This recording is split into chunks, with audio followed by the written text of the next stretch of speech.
sama mbokku Sénégal yi asalaamualeykum. waaw xam naa moom nous sommes au Sénégal, le pays de la confusion totale fa lañ nekk nii. man su ma gisee tey xaw ma écho la xaw ma dama gis ñu koy interviewé waa ji mu ne nous on fait notre travail. lan mooy seen liggéey mooy bafouer la loi. lan la gars yi génne ci confinement bi lan la ñu génne dañuy wax ne que ni bu kenn tudd turu kenn, qu'on ne divulgue pas les noms des gens qui sont malades de la pandémie. waa ECHO tudd turu kilifa goo xam ne xamuñ sax fu mu nekk, xamuñu fu muy yeewoo ñu dafa am Covid-19. kon kay ministère de la santé dañu war a interpeller waa ECHO neen da ngeen yéen transgressé ñun suñu norme de fonctionnement yi, mais defuñu ko parce que tudd nañ turu nit. su fekkoon ne ECHO chaque jour dañuy xëy publier ay liste de personnes yi nga xam ne elles sont victimes de la pandémie, kon bu ñu defee lii kenn du wax. waaw waxuma sax mu nekk dëgg ak mu nekk fen de, mais je parle rek ci benn dimension ba purement intellectuelle et professionnelle. su fekkoon ne ñoom waa ECHO chaque jour dañuy xëy di génne benn liste bind turu nit ñi ne ñii ñooy victime de ce jour de la pandémie, kon buñ ko defee ci keneen du ay. mais ils l'ont jamais fait. benn de deux, ils l'ont fait sur la personne de Serigne Moustapha Sy.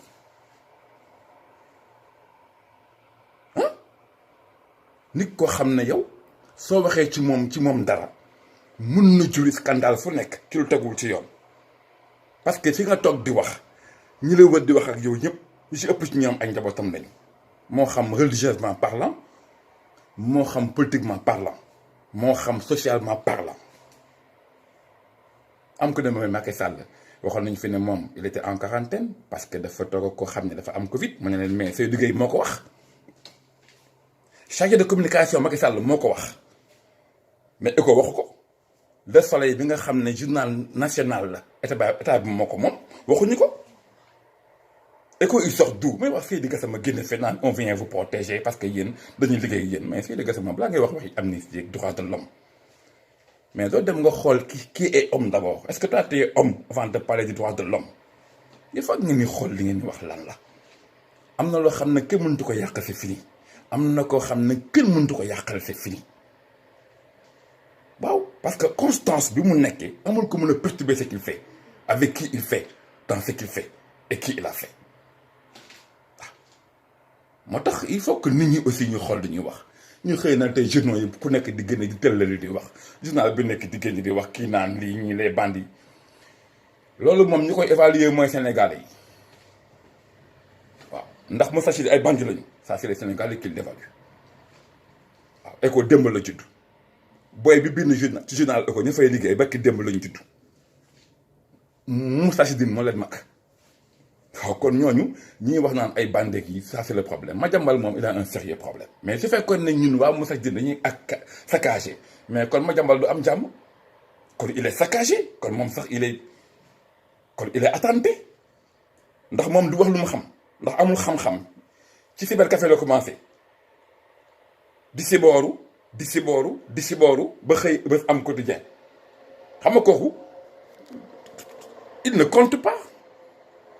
ci cybercafé la commencé moo tax yi muy wax ba fekkoon ne am na impact, kon bu fekkee ne dañuy agressé wala ñuy saccagé ci moom la ñuy commencé, ndax kenn waxul ak moom te lu ñu wax mu dugal ci làmmiñam te du ci xam dara. waaw bi ki topp mooy Moussa Sy dañu am structure.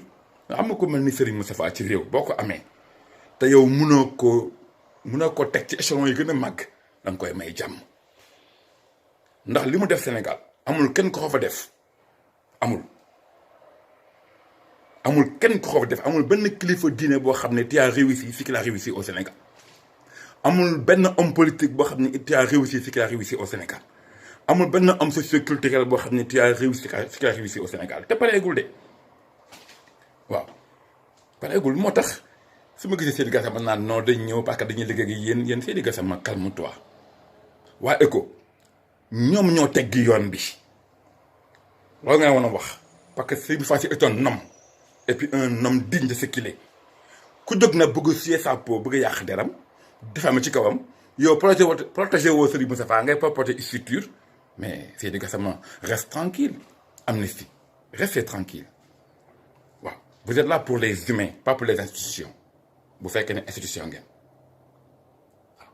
on revient ñun lu ñu def ni sax duñ ko def en général du ñu génne di wax ci Moustarchidine waaye nag à la guerre comme à la guerre da ngeen déclenché guerre bi Sénégal jeunes yi ku nekk di génn di wax Ahmed Aïdara mu ne Mamadou Ndiaye moo wax ne que ni ñun ñoo saccagé mais il a écrit un texte en français te yow mosuñu sa gis nga wax pendant 10 minutes en français yow mosoo wax français comment tu peux interpréter un texte qui est écrit en français te yow doo français yow déggul tubaab wolof rek ngay wax nga foog ne làmmiñ bu rëy mooy liggéey di yuuxu te mënoo bind benn article bindal gis ñu gis man dafa bind yow bindal xam nga lan la métier mu yomb moo bon nekk ci ginnaaw coulisse di wax moo bon na ngeen changer seen bopp de qualité humaine de valeur humaine ngeen yëkkati seen niveau yi parce que waa école lu ñu def ñoom ñoo newul ci yoon